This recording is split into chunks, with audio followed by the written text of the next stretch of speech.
क्या उस व्यक्ति की कल्पना की जा सकती है जिसने देश की रक्षा की, लेकिन वह अपनी पत्नी की रक्षा न कर सका।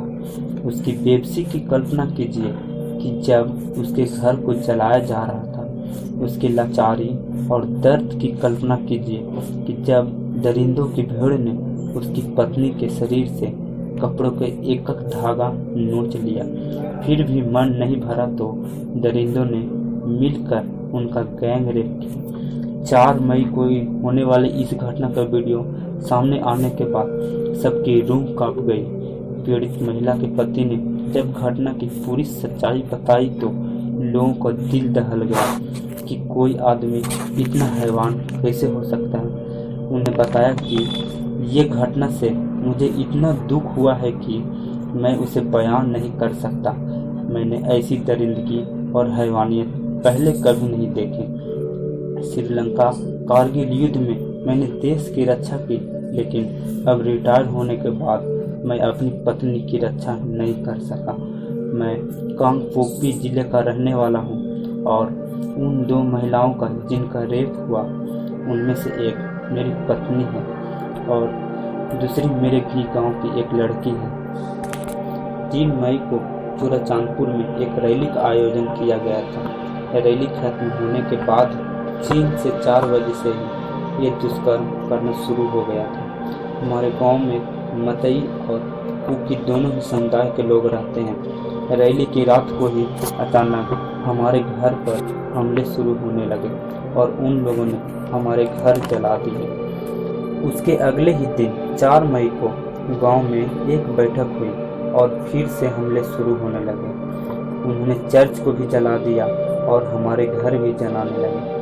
हमले से बचने के लिए जवान अपनी पत्नी और गांव के कुछ लोगों के साथ पहाड़ी की तरफ भागने लगे। उन्होंने बताया कि वहां से किसी भी तरह से जान बचाकर हम लोग एक पहाड़ी में छिप गए थे, मगर हमलावरों ने हमें भागते हुए देख लिया और हमें पकड़ लिया। मुझे मेरी पत्नी से अलग कर दिया गया। हजारों की संख्या में लोगों ने हमें घेर रखा था। जवान ने बताया कि हमारे साथ एक और परिवार था जो मेरा भाई लगता है।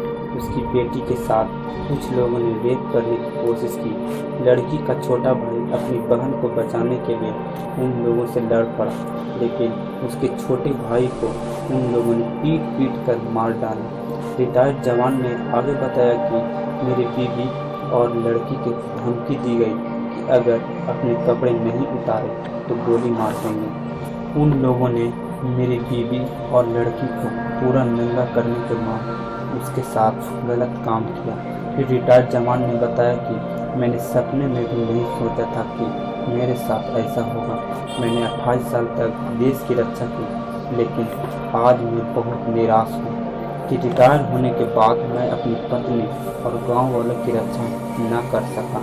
मैं चाहता हूँ कि उन लोगों को कड़ी से कड़ी सजा दी जाए जिन्होंने मुझे ये दिन दिखाए हैं। इतना सब कुछ होने के बाद उनको पुलिस के पास जाने में इतना समय क्यों लगा? इस सवाल का जवाब देते हुए कहा कि मेरे घरों में आग लगा दिया गया था, मेरी सारी संपत्ति लूट ली गई थी। हम लोग जान बचाने के लिए इधर उधर भागने लगे थे। हम लोग को इतना डराया और धमकाया जा रहा था कि हम लोग को हिम्मत नहीं हुई पास के पुलिस स्टेशन में जाने की, मगर किसी भी तरह से मैंने दूर पुलिस स्टेशन में कंप्लेन जार की। जब रिटायर आर्मी से यह पूछा गया कि जब आपके साथ ऐसा हो रहा था तब वहाँ पुलिस थी, तब उन्होंने जवाब दिया कि हाँ, मगर पुलिस की संख्या कम होने के कारण वो लोग हमारी मदद नहीं कर रहे थे। घटना के मामले में कुछ लोगों को गिरफ्तार भी किया गया है, मगर वीडियो वायरल होने के बाद भाई सच कहूँ तो मणिपुर के इस घटना से मैं बहुत शर्मिंदा हूँ कि हमारे भारत देश में ही ये सब घटना हो रही है। उस देश में हो रही है जहाँ सिर्फ स्त्री के चीरहरण से ही महाभारत जैसा युद्ध हुआ और वहाँ ऐसी घटना हो रही है।